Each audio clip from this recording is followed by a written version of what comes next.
Man, I can't remember the last time I started a series that just started so strong out of the gate like Vorkosigan has, but I am here for it.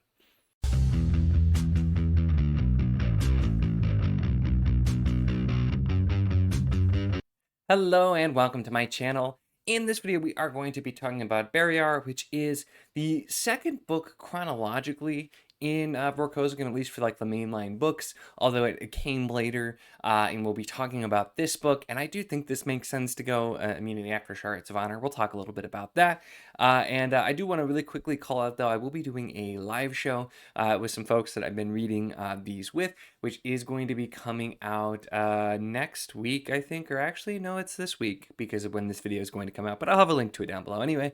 But we're going to be talking about Shards of Honor, Barrayar, and then potentially The Warrior's Apprentice if we all finish it in time as well, too. I have started it and enjoying also as well.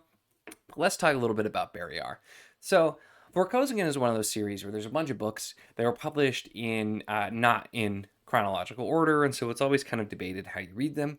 I will say for me, starting with Shards of Honor worked really well. I really enjoyed it. And then Barrayar is the second book, which is like a direct sequel to Shards of Honor.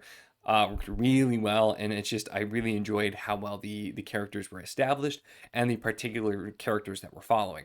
In these two books, we're following Cordelia as our main POV character, and Cordelia is just such a great protagonist, and I so enjoyed a just sort of non-standard protagonist.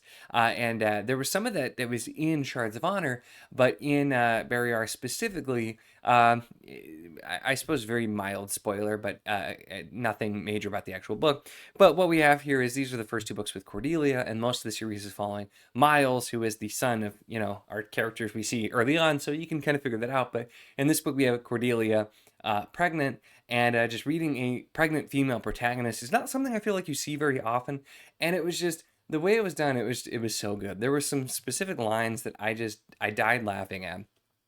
One just I can't remember the exact phrasing, and I wish I would have saved it now, but where she's just like kicked back gestating, and it's just a comment like that because that's all she's supposed to be doing. And just after, especially after going through pregnancy with my wife, and having a kid, a lot of the stuff in this book hit harder for me, I feel like, than it might have. So if you haven't had those experiences, maybe it won't, but it works really well, and I think it's set up for something really interesting, where we're just following these non-standard characters.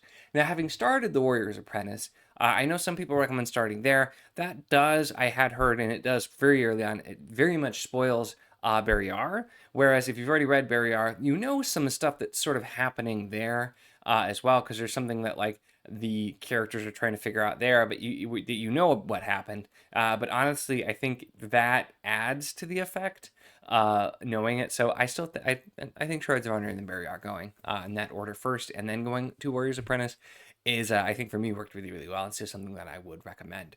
And this series in general, like I said, it's different. And the first book, Shards of Honor, had a lot of different elements in it, and it has like some like the space opera stuff, but it has the sci-fi elements of like going on a mission to the world. And Cordelia too, something that unique about her character, and she was a military person, but also was like on a survey mission, and she comes at things from an area of science. And you saw that in the first book, but in this one too, it's just she's navigating the world of Barrayar, which is a nearly primitive world in comparison to where she's from. In the Baton colony, and it's just dealing with these people who are backwards, and she's analyzing everything from the perspective of science, and just the way she talks and thinks, it's just so well done, and the character's so well established here that it just I enjoyed the first book, but I loved this one, and it's really starting to make me think that this might be really up there in my favorite series list as well. And I don't know that I have, like, I usually do my top 10 series of just fantasy because I don't have any fan or sci-fi series that I've loved nearly as much, but this one has just been a real winner so far. And surprisingly, because I'd put this off for so long because I wanted to read her fantasy, Bujold's fantasy, as well, which I have liked what I've read with her quite a lot. But this, for me, is like way above, so I kind of get why everybody's like, check out Vorkosigan, check out Vorkosigan. But just, yeah, the unique following here, following a character as they're pregnant and what they're dealing with in this world and kind of facing the realities of this. It's also like in the Baton colonies, you don't really have like natural pregnancy and birth anymore. It's just, you create it, you get the DNA samples, you create it, you have a uterine replacement thing where the fetus grows and all of that. So it's just kind of the, Cordelia's that are slumming it, doing it kind of the old fashioned way, and there's more challenges that come with that. And so it's a way to take these sci-fi concepts but still find a way for you to have to deal with the very human elements, and it just works so well. And thankfully, I'm already enjoying Miles as a POV character in The Warrior's Apprentice. I was worried that it would take some time to adjust because of how much I really liked Cordelia. I don't know that there are any more Cordelia POV books. I hope that there are, because I love the character, but so far so good with Miles. But yeah, I highly recommend checking out this series if you haven't. Thank you to everybody who browbeat me and told me I needed to read this for so long, because I'm really glad that I finally did, and I will be certainly continuing on with this series probably pretty frequently. We did the first book for Backlist Book Club, and then now we're on the third book